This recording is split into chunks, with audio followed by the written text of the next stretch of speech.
മജ്ജ്‌മ നികായ 96 യേസുകാരി soothe. ഈ സൂത്രത്തിൽ ഭഗവാനും അതേപോലെ തന്നെ യേസുകാരി എന്ന് പറയുന്ന ബ്രാഹ്മണനും തമ്മിലുള്ള സംഭാഷണമാണ് കേൾക്കാൻ പോകുന്നത്. ഭഗവാൻ അന്ന് ഉണ്ടായിരുന്ന വർണ്ണാശ്രമ സമ്പ്രദായത്തെ ഇതിൽ ഒട്ടും തന്നെ അനുകൂലിക്കുന്നില്ല. അദ്ദേഹം പറയുന്നത് ബ്രാഹ്മണർ, ക്ഷത്രിയർ, വൈശ്യർ, ശൂദ്രർ ഇവർ ഏത് വർണ്ണത്തിൽ ഉള്ളവരായാലും കർമ്മം കൊണ്ടാണ് അവർ ശുദ്ധരാകുന്നത്, ഒരിക്കലും ജന്മം കൊണ്ട് അവർ ശുദ്ധരാകുന്നില്ല എന്നാണ് പറയുന്നത്. ആരെങ്കിലും സ്വന്തം ജന്മം കൊണ്ട് താൻ വലിയ കുലത്തിൽ പെട്ടവനാണ് എന്ന് അഭിമാനിക്കുന്നുവെങ്കിൽ തീർച്ചയായിട്ടും ഈ സൂത്രം അവർക്ക് ഷെയർ ചെയ്യുക. ഞാനിങ്ങനെ കേട്ടു, ഒരിക്കൽ ഭഗവാൻ ശ്രാവസ്തിയിൽ അനാഥപിണ്ഡകൻ്റെ ജേതവന ആശ്രമത്തിൽ വിഹരിക്കുകയായിരുന്നു.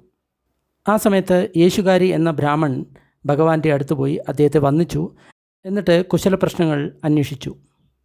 അഭിവാദ്യവും കുശലപ്രശ്നങ്ങൾക്കും ശേഷം ആ യേശുകാരി ബ്രാഹ്മണൻ ഒരു ഭാഗത്ത് ഇരുന്നു. എന്നിട്ട് ഭഗവാനോട് ഇങ്ങനെ പറഞ്ഞു: ഗൗതം ശാസ്ത്ര, ബ്രാഹ്മണന്മാർ 4 തരത്തിലുള്ള പരിചാരകന്മാരെ നിർദ്ദേശിക്കുന്നു, 4 തരത്തിലുള്ള സേവകളെ അവർ നിർദ്ദേശിക്കുന്നു.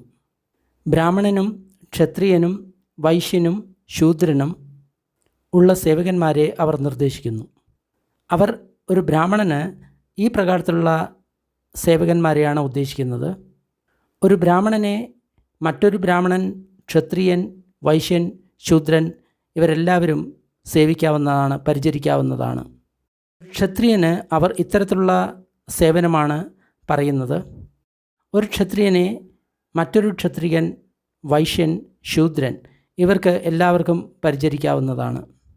വൈശ്യന് അവർ നിർദ്ദേശിക്കുന്ന സേവകർ ഇപ്രകാരമാണ്: ഒരു വൈശ്യൻ അല്ലെങ്കിൽ ശൂദ്രൻ അവരെ സേവിക്കാവുന്നതാണ്. ഒരു ശൂദ്രന് അവർ നിർദ്ദേശിക്കുന്ന സേവകർ ഇപ്രകാരമാണ്: ഒരു ശൂദ്രന് മാത്രമേ ഒരു ശൂദ്രനെ സേവിക്കാൻ സാധിക്കുകയുള്ളൂ, അല്ലാതെ മറ്റാരാണ് ഒരു ശൂദ്രനെ സേവിക്കുക? ഈ തരത്തിലുള്ള 4 സേവനങ്ങളാണ് ഒരു ബ്രാഹ്മണൻ നിർദ്ദേശിക്കുന്നത്. ഗൗതമശാസ്ത്ര, താങ്കൾ ഇതിനെപ്പറ്റി എന്താണ് പറയുന്നത്? അപ്പോൾ ഭഗവാൻ പറഞ്ഞു: ബ്രാഹ്മണ, ലോകം മുഴുവൻ ഈ 4 തരത്തിലുള്ള സേവനങ്ങളെപ്പറ്റി നിർദ്ദേശിക്കാൻ ബ്രാഹ്മണരെ ചുമതലപ്പെടുത്തിയിട്ടുണ്ടോ? ഇല്ല ഗൗതമശാസ്ത്ര. ബ്രാഹ്മണ, ഇത് ഇപ്രകാരമാണ്: നിർധനനായ, ഒട്ടും തന്നെ പണമില്ലാത്ത ഒരു പാവപ്പെട്ട ഒരു വ്യക്തിയെ അവർ ഭക്ഷണം കഴിപ്പിക്കാൻ സമ്മർദ്ദം ചെലുത്തുകയാണ്. എന്നിട്ട് പറയുകയാണ്, ഈ ഭക്ഷണം കഴിക്കൂ, അതിനുശേഷം അതിനുള്ള പൈസ തരൂ എന്ന് പറയുകയാണ്. ഇതുപോലെ തന്നെയാണ് ഈ ബ്രാഹ്മണർ ഈ 4 തരത്തിലുള്ള സേവനങ്ങളെ നിർദ്ദേശിച്ചിരിക്കുന്നത്. പക്ഷേ ഇതിന് ശ്രമണ ബ്രാഹ്മണന്മാരുടെ സമ്മതങ്ങൾ ഇല്ല. ബ്രാഹ്മണ, ഞാൻ നിങ്ങൾ എല്ലാവരെയും സേവിക്കണം എന്ന് പറയുന്നില്ല, നിങ്ങൾ ആരെയും സേവിക്കരുത് എന്ന് ഞാൻ പറയുന്നില്ല. എന്നാൽ ഞാൻ ഒന്ന് പറയുന്നു: നിങ്ങൾ ആരെയെങ്കിലും സേവിക്കുകയാണെങ്കിൽ അതുമൂലം നിങ്ങൾക്ക് പാപമുണ്ടാകുകയാണെങ്കിൽ ആ സേവ ഒരിക്കലും ചെയ്യരുത്. പക്ഷേ നിങ്ങൾക്ക് പുണ്യം അല്ലെങ്കിൽ നന്മയുണ്ടാകണമെങ്കിൽ തീർച്ചയായിട്ടും നിങ്ങൾ ആ സേവനം ചെയ്യണം. ബ്രാഹ്മണ, അതുകൂടാതെ ഞാൻ ഇങ്ങനെ പറയുന്നു: ആരെങ്കിലും സേവിക്കുകയാണെങ്കിൽ അതുമൂലം നിങ്ങൾക്ക് പുണ്യം ലഭിക്കുകയാണെങ്കിൽ തീർച്ചയായിട്ടും നിങ്ങളത് ചെയ്യണം. പക്ഷേ പാപം ഉണ്ടാകുകയാണെങ്കിൽ തീർച്ചയായിട്ടും ചെയ്യരുത്. ബ്രാഹ്മണ, നിങ്ങൾ ക്ഷത്രിയരോട് ഇങ്ങനെ ചോദിക്കുകയാണ്: നിങ്ങൾ ആരെയാണ് സേവിക്കാൻ ആഗ്രഹിക്കുന്നത്? ആരെയെങ്കിലും പരിചരിക്കുകയാണെങ്കിൽ അതുമൂലം നിങ്ങൾക്ക് പാപമുണ്ടാകുന്നു, അല്ലെങ്കിൽ മറ്റാരെങ്കിലും പരിചരിക്കുകയാണെങ്കിൽ അതുമൂലം നിങ്ങൾക്ക് പുണ്യമുണ്ടാകുന്നു. ഇപ്പോൾ ആരെയാണ് നിങ്ങൾ പരിചരിക്കാൻ ആഗ്രഹിക്കുന്നത്? ശരിയായിട്ടുള്ള രീതിയിൽ ഉത്തരം പറഞ്ഞുകൊണ്ട് ആ ക്ഷത്രിയൻ ഇങ്ങനെ പറയും: ആരെയെങ്കിലും പരിചരിക്കുകയാണെങ്കിൽ അതുമൂലം എനിക്ക് പുണ്യമുണ്ടാകുകയാണെങ്കിൽ തീർച്ചയായിട്ടും അവരെയാണ് ഞാൻ പരിചരിക്കുക. അതേപോലെ തന്നെ നിങ്ങൾ ഒരു ബ്രാഹ്മണനോട്, വൈശ്യനോട്, ശൂദ്രനോട് ചോദിക്കുകയാണ്: നിങ്ങൾ ആരെയാണ് സേവിക്കാൻ ആഗ്രഹിക്കുന്നത്? ആരെങ്കിലും സേവിക്കുകയാണെങ്കിൽ നിങ്ങൾക്ക് പാപമുണ്ടാകും, അവരെയാണോ? അല്ലെങ്കിൽ ആരെങ്കിലും സേവിക്കുന്ന സമയത്ത് നിങ്ങൾക്ക് പുണ്യമുണ്ടാകുന്നു, അവരെയാണോ നിങ്ങൾ സേവിക്കാൻ ആഗ്രഹിക്കുന്നത്? ശരിയായിട്ടുള്ള രീതിയിൽ ഉത്തരം പറഞ്ഞുകൊണ്ട് ആ ബ്രാഹ്മണൻ, വൈശ്യൻ, ശൂദ്രൻ ഇങ്ങനെ പറയും: ആരെ സേവിച്ചു കഴിഞ്ഞാലാണോ എനിക്ക് പുണ്യമുണ്ടാകുന്നത് അവരെയാണ് ഞാൻ സേവിക്കാൻ ആഗ്രഹിക്കുന്നത്. ആരെ പരിചരിച്ചാലാണോ എനിക്ക് പാപമുണ്ടാകുന്നത് അവരെ ഞാൻ പരിചരിക്കാൻ ആഗ്രഹിക്കുന്നില്ല. ബ്രാഹ്മണ, ഞാൻ ഇങ്ങനെ ഒരിക്കലും പറയുന്നില്ല. നിങ്ങൾ ഉയർന്ന കുലത്തിൽ നിന്ന് വരികയാണെങ്കിൽ നിങ്ങൾ ഒരു നല്ലൊരു വ്യക്തി അല്ലെങ്കിൽ ചീത്ത വ്യക്തി ആണ് എന്ന് ഞാൻ ഒരിക്കലും പറയില്ല. ബ്രാഹ്മണ, നിങ്ങൾ സുന്ദരനാണ്, ഉജ്ജ്വല വർണ്ണമുള്ളവൻ ആണ്, അതുകൊണ്ടും ഞാൻ നിങ്ങളെ ഒരു നല്ല വ്യക്തി അല്ലെങ്കിൽ ചീത്ത വ്യക്തി എന്ന് പറയില്ല. നിങ്ങൾ ധനികനാണ്, അതുമൂലം നിങ്ങൾ നല്ലൊരു വ്യക്തിയാണ്, ചീത്ത വ്യക്തിയാണ് എന്ന് ഞാൻ ഒരിക്കലും പറയില്ല. എന്തെന്നാൽ ചില ഉയർന്ന കുലത്തിലുള്ള വ്യക്തികളുണ്ട്. അവർ പ്രാണികളെ കൊല്ലുന്നു, മോഷ്ടിക്കുന്നു, വ്യഭിചരിക്കുന്നു, നുണ പറയുന്നു, ഏഷണി പറയുന്നു, കടുവചനം പറയുന്നു, മിഥ്യാഭാഷണം അല്ലെങ്കിൽ ആവശ്യമില്ലാത്ത സംസാരം ചെയ്യുന്നു, മറ്റുള്ളവരുടെ വസ്തുക്കളെ കൈക്കലാക്കാൻ ആഗ്രഹിക്കുന്നു, ദ്വേഷമുണ്ട്, അതുകൂടാതെ മിഥ്യാദൃഷ്ടിയുമുണ്ട്. അതുകൊണ്ടാണ് ഞാൻ പറയുന്നത്, ഉച്ചകുലത്തിൽ നിന്ന് വരുന്ന എല്ലാവരും നല്ലവർ എന്ന് ഞാൻ പറയുന്നില്ല. എന്നാൽ ഉച്ചകുലത്തിൽ നിന്നുള്ള ചില വ്യക്തികൾ ഉണ്ട്. അവർ പ്രാണികളെ കൊല്ലുന്നില്ല, മോഷ്ടിക്കുന്നില്ല, വ്യഭിചരിക്കുന്നില്ല, നുണ പറയുന്നില്ല, ഏഷണി പറയുന്നില്ല, കടുവചനം പറയുന്നില്ല, മിഥ്യാഭാഷണം ചെയ്യുന്നില്ല, മറ്റുള്ളവരുടെ വസ്തുക്കളെ അവർ ആഗ്രഹിക്കുന്നില്ല, അവർക്ക് ദ്വേഷമില്ല, അതുകൂടാതെ അവർക്ക് സമ്മാദിഷ്ഠിയാണ് ഉള്ളത്. സമ്മാദിഷ്ഠി എന്ന് പറയുന്ന സമയത്ത് ശരിയായിട്ടുള്ള ദർശനം, ഇത് ദുഃഖമാണ്, ദുഃഖത്തിൻ്റെ കാരണമാണ്, ദുഃഖത്തിൻ്റെ നിരോധനമുണ്ട്, ദുഃഖത്തിൻ്റെ നിരോധനത്തിലുള്ള വഴിയുണ്ട്. അതിനെയാണ് സമ്മാദിഷ്ഠി എന്ന് പറയുന്നത്. ഇതുകൊണ്ടാണ് ഞാൻ പറയുന്നത്, ഉച്ചകുലത്തിൽ നിന്ന് വരുന്നതുകൊണ്ട് നിങ്ങൾ ഒരു ചീത്ത വ്യക്തിയാകുന്നില്ല എന്ന്. ഇനി ഇത് തന്നെയാണ് ആവർത്തിക്കുന്നത്. നിങ്ങൾ സുന്ദരനായിട്ടുള്ള ഒരു വ്യക്തിയായിരിക്കാം, ഉജ്ജ്വല വർണ്ണമുള്ള ഒരു വ്യക്തിയായിരിക്കാം, അല്ലെങ്കിൽ സുന്ദരനല്ലാത്ത ഒരു വ്യക്തിയായിരിക്കാം. നിങ്ങൾ ധനവാനായിട്ടുള്ള ഒരു വ്യക്തിയായിരിക്കാം, അല്ലെങ്കിൽ ധനഹീനനായിട്ടുള്ള ഒരു വ്യക്തിയായിരിക്കാം.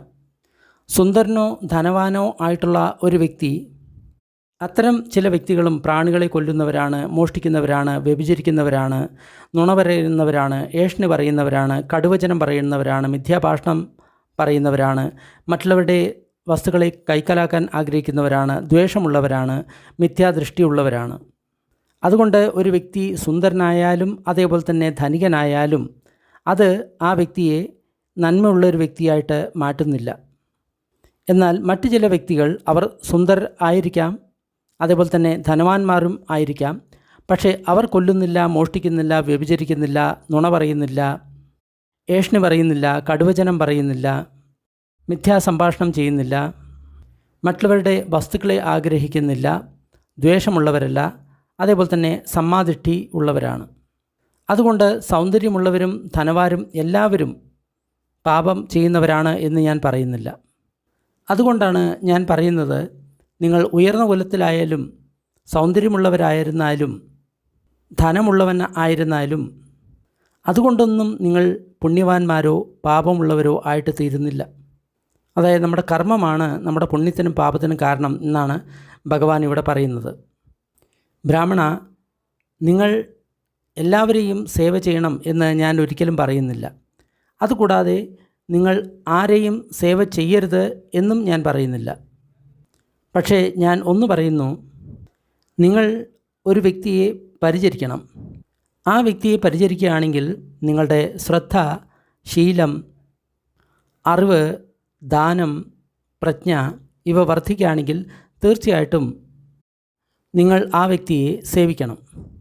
എന്നാൽ നിങ്ങൾ ഒരു വ്യക്തിയെ ഒരിക്കലും സേവിക്കരുത്. കാരണം ആ സേവ മൂലം നിങ്ങളുടെ ശ്രദ്ധ, ശീലം, അറിവ്, ദാനം, പ്രജ്ഞ ഇവ കമ്മിയാകുകയാണെങ്കിൽ ആ വ്യക്തിയെ ഒരിക്കലും സേവിക്കരുത്. ഭഗവാൻ ഇങ്ങനെ പറഞ്ഞപ്പോൾ യേശുകാരി ഭഗവാനോട് ഇങ്ങനെ പറഞ്ഞു, ഗൗതമശാസ്ത്ര, ബ്രാഹ്മണന്മാർ 4 തരത്തിലുള്ള ധനത്തെക്കുറിച്ച് പറയുന്നുണ്ട്. ബ്രാഹ്മണർക്കും, ക്ഷത്രിയർക്കും, വൈശ്യന്മാർക്കും, ശൂദ്രന്മാർക്കും 4 തരത്തിലുള്ള ധനമുണ്ട് എന്നവർ പറയുന്നു. ബ്രാഹ്മണന്മാർക്ക് അവർ നിർദ്ദേശിക്കുന്ന ധനം എന്ന് പറയുന്നത് ഭിക്ഷാന്നമാണ്. ഏതൊരു ബ്രാഹ്മണൻ തൻ്റെ ധനത്തെ വെറുക്കുന്നുവോ, അതായത് ഭിക്ഷാന്നത്തെ വെറുക്കുന്നുവോ, ആ ബ്രാഹ്മണൻ അവൻ്റെ ജോലിയിൽ പരാജിതനാകുന്നു. ഒരു സുരക്ഷാ ജീവനക്കാരൻ മോഷ്ടിക്കുന്നത് പോലെയാണ് ഇത്. ക്ഷത്രിയന്മാർക്ക് അവർ നിർദ്ദേശിക്കുന്ന ധനം എന്ന് പറയുന്നത് അമ്പും വില്ലും ആണ്. ഏതൊരു ക്ഷത്രിയൻ തൻ്റെ ധനത്തെ വെറുക്കുന്നുവോ, അമ്പും വില്ലിനെയും വെറുക്കുന്നുവോ, ആ ക്ഷത്രിയൻ അവൻ്റെ ഡ്യൂട്ടിയിൽ പരാജിതനാവുന്നു. ഒരു സുരക്ഷാ ജീവനക്കാരൻ മോഷ്ടിക്കുന്നത് പോലെയാണ് ഇത്. ഒരു ശൂദ്രനായിട്ട് അവർ നിർദ്ദേശിക്കുന്ന ധനം എന്ന് പറയുന്നത് കൃഷിയും ഗോരക്ഷയുമാണ്. ഏതൊരു ശൂദ്രൻ തൻ്റെ ധനത്തെ നിന്ദിക്കുന്നുവോ, കൃഷിയെയും ഗോരക്ഷയെയും നിന്ദിക്കുന്നുവോ, ആ വൈശ്യൻ തൻ്റെ ജോലിയിൽ പരാജിതനാകുന്നു, ഒരു സുരക്ഷാ ജീവനക്കാരൻ മോഷ്ടിക്കുന്നത് പോലെ. ഒരു ശൂദ്രന് അവർ നിർദ്ദേശിക്കുന്ന ധനം എന്ന് പറയുന്നത് അരിവാളും കുന്തവുമാണ്. തൻ്റെ ധനമായിട്ടുള്ള അരിവാളിനെയും കുന്തത്തെയും നിന്ദിക്കുന്ന ഒരു ശൂദ്രൻ, അവൻ തൻ്റെ ജോലിയിൽ പരാജയപ്പെടുന്നു, ഒരു സുരക്ഷാ ജീവനക്കാരൻ മോഷ്ടിക്കുന്നത് പോലെ. ഗൗതമശാസ്ത്ര ഈ 4 ധനങ്ങളാണ് ബ്രാഹ്മണന്മാർ മറ്റുള്ളവർക്ക് വേണ്ടി നിർദ്ദേശിക്കുന്നത്. ഗൗതമശാസ്താവിന് ഇതിനെപ്പറ്റി എന്താണ് പറയാനുള്ളത്? ബ്രാഹ്മണ, ഈ ബ്രാഹ്മണർക്ക് ഈ 4 തരത്തിലുള്ള ധനത്തെ നിർദ്ദേശിക്കാനുള്ള അധികാരം ഈ ലോകത്തിലെ ആരാണ് അവർക്ക് കൊടുത്തത്? ലോകത്തിൽ ആരെങ്കിലും അവർക്ക് ഈ അധികാരം കൊടുത്തിട്ടുണ്ടോ? ഇല്ല ഗൗതമശാസ്ത്ര. ഇത് ഒരു പാവത്തിന്, ദരിദ്രനായിട്ടുള്ളൊരു വ്യക്തിക്ക് മാംസത്തിൻ്റെ ഭക്ഷണം കൊടുക്കുകയാണ്, എന്നിട്ട് ബലമായിട്ട് അവർ തീറ്റിപ്പിക്കുകയാണ്, എന്നിട്ട് പറയുകയാണ് നിങ്ങൾ ഇതിന് പൈസ കൊടുക്കണം എന്ന് പറയുകയാണ്. അതുപോലെ തന്നെയാണ് ഈ ബ്രാഹ്മണന്മാർ 4 തരത്തിലുള്ള ധനത്തെപ്പറ്റി പറഞ്ഞിരിക്കുന്നത്. പക്ഷേ ഇതിന് ശ്രമണ ബ്രാഹ്മണന്മാരുടെ സമ്മതം ഇല്ല. ബ്രാഹ്മണ, ഞാൻ പറയുന്നു, ഒരു വ്യക്തിയുടെ ധനം എന്ന് പറയുന്നത് ലോകോത്തര ആര്യധർമ്മമാണ്.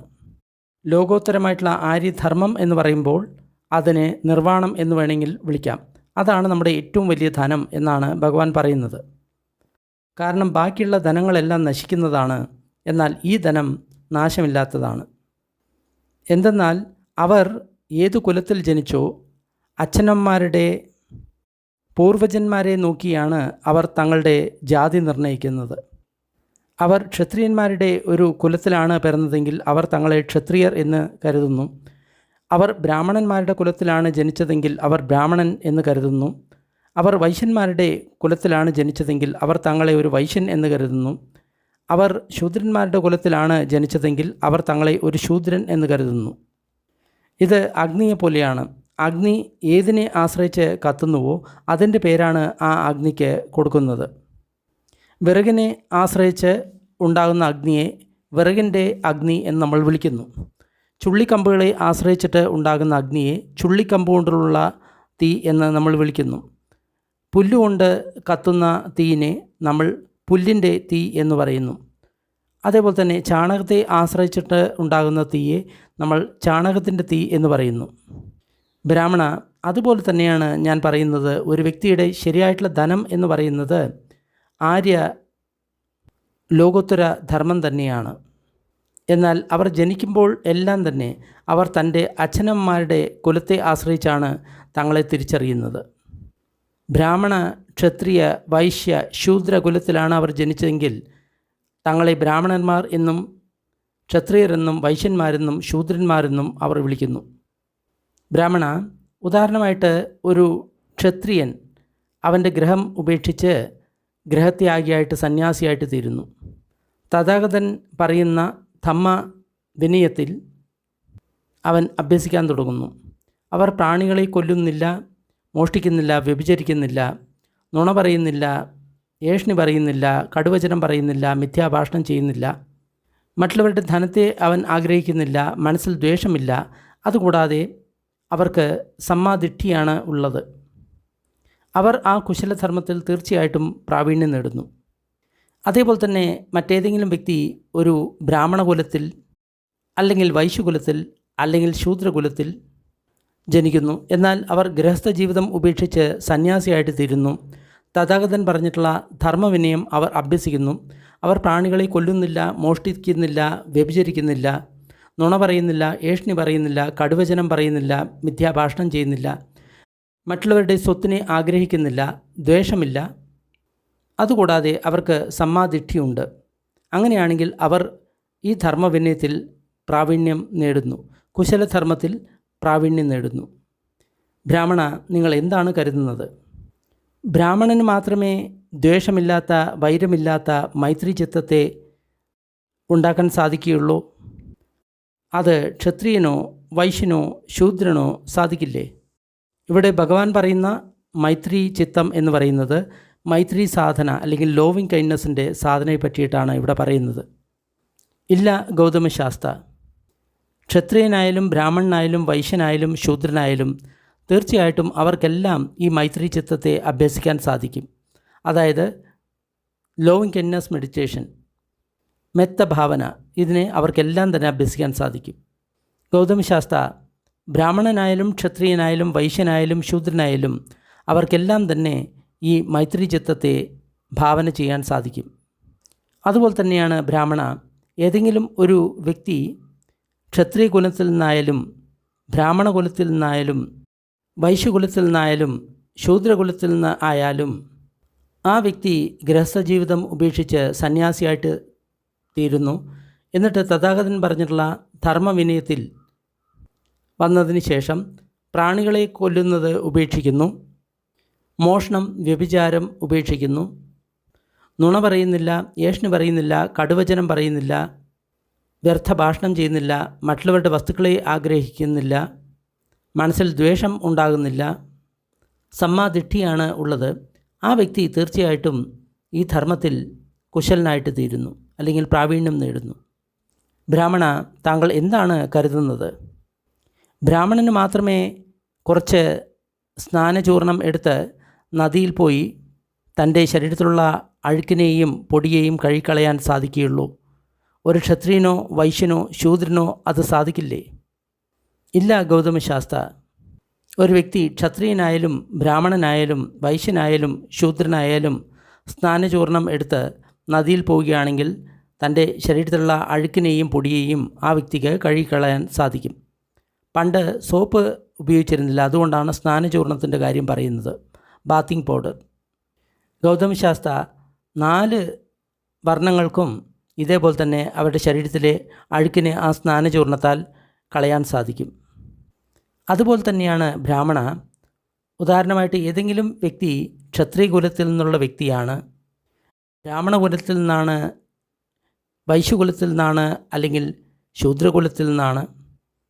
ആ വ്യക്തി ഗൃഹസ്ഥ ജീവിതം ഉപേക്ഷിച്ച് സന്യാസിയായിട്ട് തീരുന്നു, തഥാഗതൻ പറഞ്ഞിട്ടുള്ള ധർമ്മം കേൾക്കുന്നു. അതിനുശേഷം ആ വ്യക്തി പ്രാണികളെ കൊല്ലുന്നില്ല, മോഷ്ടിക്കുന്നില്ല, വ്യഭിചരിക്കുന്നില്ല, നുണ പറയുന്നില്ല, ഏഷണി പറയുന്നില്ല, കടുവചനം പറയുന്നില്ല, മിഥ്യാഭാഷണം പറയുന്നില്ല, മറ്റുള്ളവരുടെ സ്വത്തുക്കളെ കൈക്കലാക്കാൻ ആഗ്രഹിക്കുന്നില്ല, മനസ്സിൽ ദേഷ്യമില്ല, അതേപോലെ തന്നെ സമ്മാദിഷ്ഠിയുണ്ട് എങ്കിൽ തീർച്ചയായിട്ടും ആ വ്യക്തി കുശലധർമ്മത്തിൽ പ്രാവീണ്യം നേടുന്നു. ബ്രാഹ്മണ, നിങ്ങൾ എന്താണ് കരുതുന്നത്?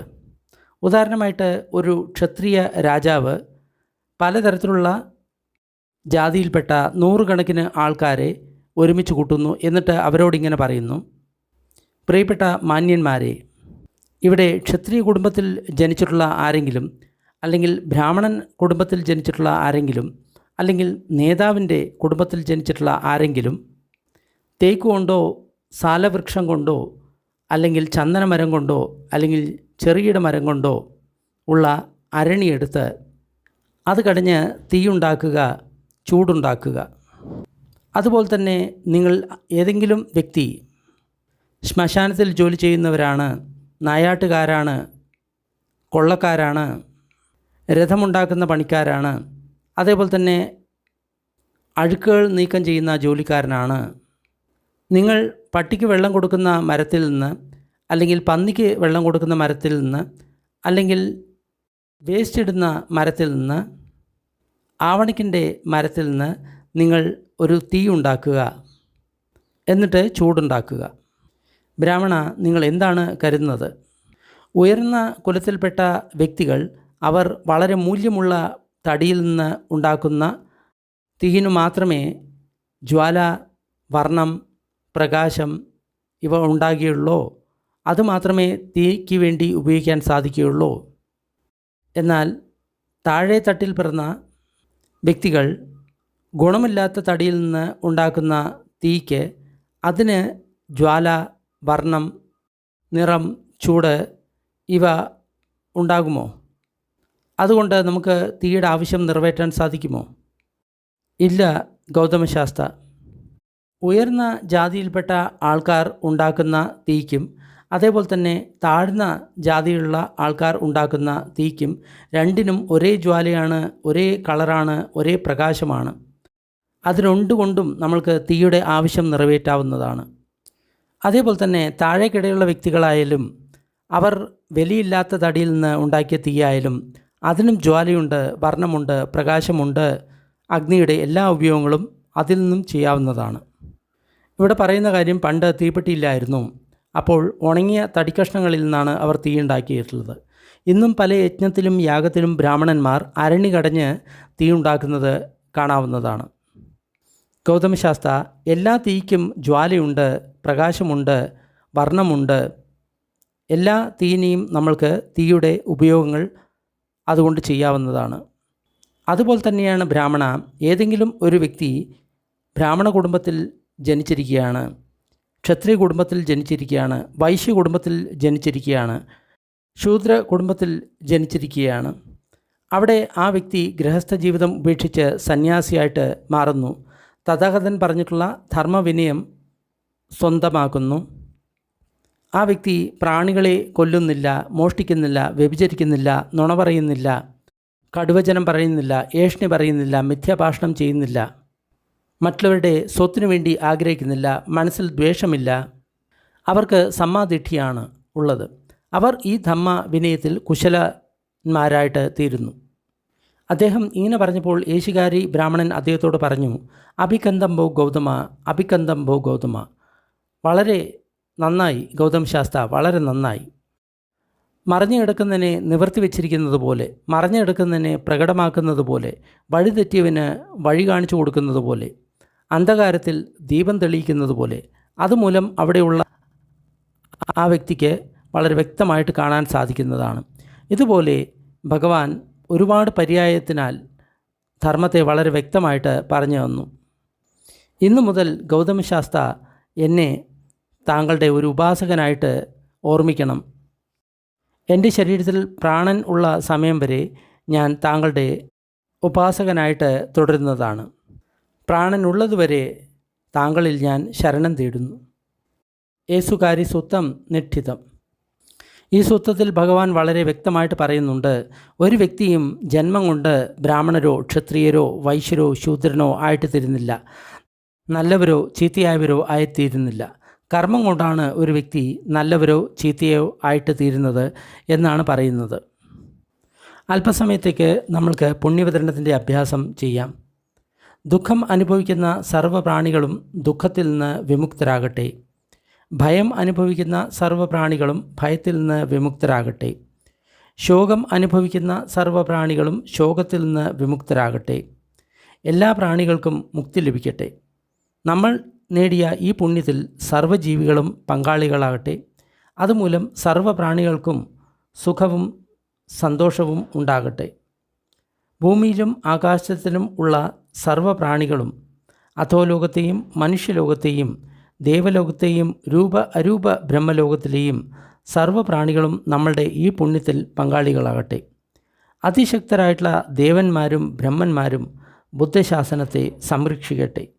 സാധു സാധു സാധു.